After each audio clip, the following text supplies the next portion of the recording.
માર્કેટની ચર્ચા કરી. આપણી સાથે સિંધાન બેંકના કુનાલ સોંધાણી ખાસ કરીને રૂપિયાની ચાલ પર ચર્ચા કરવા માટે જોડાઈ ગયા છે. કુનાલજી, ગુડ મોર્નિંગ, સ્વાગત છે આપનું. અને જે આપણે જોઈ રહ્યા છે એક રેકોર્ડ નીચલા સ્તર રૂપિયામાં બનતા દેખાયા છે. શરૂઆતી કારોબારમાં ઓલમોસ્ટ 31 પૈસા ડોલર સામે રૂપિયો નબળો પડતો દેખાયો હતો અને જે રીતે મેટલ ઇમ્પોર્ટર્સ તરફથી ડોલરની ડિમાન્ડ વધી રહી છે એને કારણે આપણે જોઈ રહ્યા છે થોડું સેન્ટિમેન્ટ બગડી રહ્યું છે. એફપીઆઈ તરફથી જે આઉટફ્લો જોઈ રહ્યા છે, માર્કેટ સેન્ટિમેન્ટ જે રીતે નબળા પડી રહ્યા છે, આપણે જોઈ રહ્યા છે ઇક્વિટી માર્કેટમાં જે નરમાશ બનતી દેખાઈ રહી છે, એફઆઈએસ તરફથી વેચવાલી અને ટ્રેડ વોર, આ જે અનિશ્ચિતતા છે, આ બધાને લીધે જે રૂપિયા પર દબાણ બની રહ્યું છે, તમે કઈ રીતે જોઈ રહ્યા છો? રેન્જ હવે કઈ મહત્વની અહીંયા ફર્ધર ડાઉનસાઇડ જોવા મળી શકે?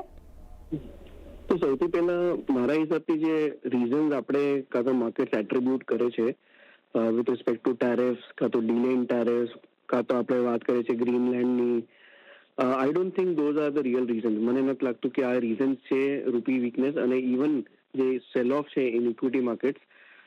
એબ્સોલ્યુટલી મને નથી લાગતું એ રીઝન છે. Main reason is the Japanese bond yields. અગર આપણે જાપનીઝ બોન્ડ yieldsને જોઈએ, specially longer dated maturities 20 years, 30 years, 40 years, 10 years, almost 20-year હાઈના લેવલ ઉપર ચાલે છે. અને bank of Japan further signal કરે છે મોનેટરી ટાઇટનિંગ પ્લસ સ્નેપ ઇલેક્શન્સની વાત છે ત્યાં. હવે આના લીધે શું થાય? બેસિકલી અગર જાપનીઝ yield વધે તો જે borrowing in foreign currency yen એ લેસ એટ્રેક્ટિવ થઈ જાય, તો બધા અનવાઇન્ડ કરે, પૈસા પાછા લઈ જાય, તો આઉટફ્લોઝ વધે એક કન્ટ્રીથી. સો આ આઉટફ્લોઝ વધ્યા છે ઇવન ઇન ઇન્ડિયન માર્કેટ્સ અને દેટ ઇઝ વાય આપણે કેપિટલ ફ્લોઝ જોઈએ છે કે EM ઇન્ક્લુડિંગ ઇન્ડિયા બહાર જાય છે. તો એના લીધે dollar demand rises. That is why જે આપણે આઈના ડેપ્રિસિએશન જોયું. સેકન્ડલી અગર આપણે વાત કરીએ જાપનીઝ ઇન્સ્ટિટ્યુશન એ છે રિપેટ્રિએટ કરે, તે જે US ટ્રેઝરી હોય, EM બોન્ડ્સ હોય, ઇક્વિટીઝ હોય, એ સેલ ઓફ કરે અને એ પાછા જે એક્સપોઝર છે એફપીઆઈનો એ રિડ્યુસ થઈ જાય ઇન્ડિયન ડેટ અને ઇક્વિટી માર્કેટથી. સો મારા હિસાબથી આ મેજર રીઝન છે અને આ મેજર રીઝન આપણે જોઈ શકીએ છીએ જે આપણા એફપીઆઈ નંબર્સ પણ છે. સો જાન્યુઆરીમાં ઇટસેલ્ફ $3.2 બિલિયન આઉટફ્લો આપણે ઓલરેડી જોઈ ચૂક્યા છે. આજનું હું ગણતો નથી, કાલ સુધીની વાત કરું છું. સો ઓવરઓલ વીકનેસ પરસિસ્ટ કરશે ડોલર રૂપીમાં. Only thing is interim interventions આપણે એક્સપેક્ટ કરી શકીએ છીએ આરબીઆઈ તરફથી, જે આપણે ઓલમોસ્ટ 3 વાર મેજરલી જોયું છે 2025માં. એવું હું એક્સપેક્ટ કરી શકીએ છીએ. પણ ઓવરઓલ બાય ઓન ડિપ્સ રહેશે મારા હિસાબથી અને બ્રોડર રેન્જ ડોલર રૂપી માટે 90.50 અને 92.50 મારા હિસાબથી નિયર ટર્મની નવી રેન્જ બનશે. ઓકે, તો એક મોટું જે કારણ આપણને બનતું દેખાઈ રહ્યું છે જે જાપનીઝ બોન્ડમાં એક વધારો, આપણને બોન્ડ yieldમાં જે વધારો થતો દેખાઈ રહ્યો છે એને લીધે રૂપિયા પર એક દબાણ બનતું દેખાઈ રહ્યું છે.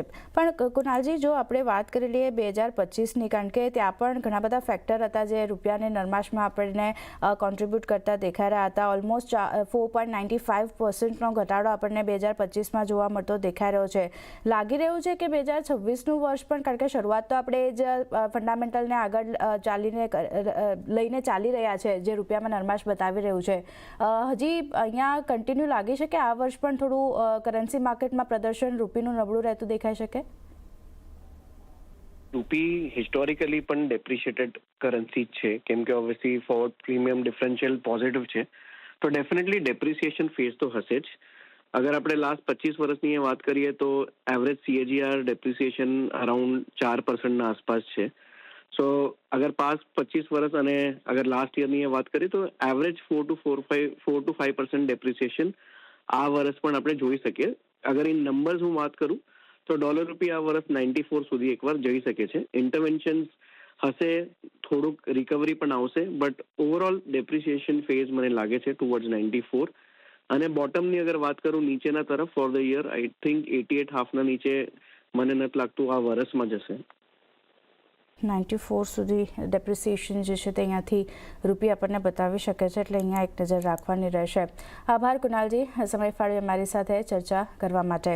તો જે રીતે જોઈ રહ્યા છે એક નરમાશ જે રૂપિયામાં બનતી દેખાઈ રહી છે, ઘણા બધા ફેક્ટર તો છે જ, પણ એક જાપનીઝ બોન્ડ yield જે પ્રમાણે મજબૂત અહીંયા બનતી દેખાઈ રહી છે એને લીધે આ અસર જે છે તે વધારે ઘટાડા તરફથી આપણને બનતી દેખાઈ રહી છે. આગળ વધીએ.